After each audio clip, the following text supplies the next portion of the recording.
So we've learnt that music has long and short sounds. But I'm sure you're aware that music also has higher and lower sounds. The pitch of a note tells us how high or low that note is. We show pitch by using a stave, a group of 5 lines and 4 spaces. Notes can be written on any line or in any space. Here's what notes look like when they're on the lines. And here's what they look like when they're in the spaces in between the lines. If we want to draw a note on a line, we need to make sure that the line goes straight through the center of the note head, like an arrow going through a person's head.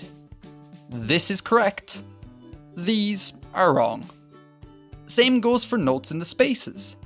They sit in between 2 neighbouring lines, just touching them but never overlapping them. Again, this is a beautiful looking note. These, well, not so much. Basically, be neat when you're drawing notes, or else there will be much confusion. Now, on its own, the stave doesn't really mean anything. We need to add in a clef. The treble clef, or G clef, is a big squiggly liney thing that tells us what each of the lines and spaces are called. High-pitched instruments use the treble clef, like the violin, the flute, or the right hand of the piano. The easiest way to figure out how to read the notes on the treble stave is to use 2 catchy rhymes.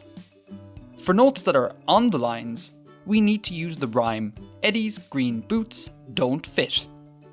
Notes in the spaces are easy, they just spell face. Okay, so let's figure out the pitch name of this note. It's on a line, so we should use the "Eddie's green boots don't fit" rhyme. Starting at the bottom line, we say Eddie's green boots don't fit. F for fit, so our note is called F. Super! Let's do another one. This time the note is in a space, so we should use the face rhyme. Again, starting at the bottom space we go F, A, and we don't need to go any further. Our note is an A. Easy! Last thing I want to show you before I go is how to draw the treble clef. It looks like a ridiculously complicated thing to draw, but it's actually quite easy. Starting on the second line, we curve up to meet the middle line and curve back down to touch the bottom line. We then go across, make a little loop, go straight through the middle here, and finish it all off with a little hook. Easy! Remember, the treble clef is also called the G clef.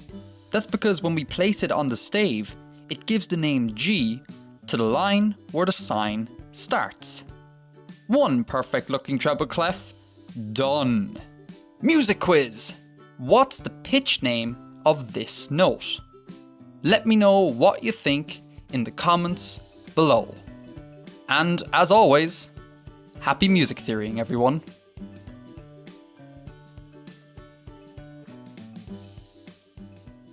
It lasts for 1/4 the length of a semibrief and gets 1 count. Think of it like this: 4 counts, 2 counts, and 1 count.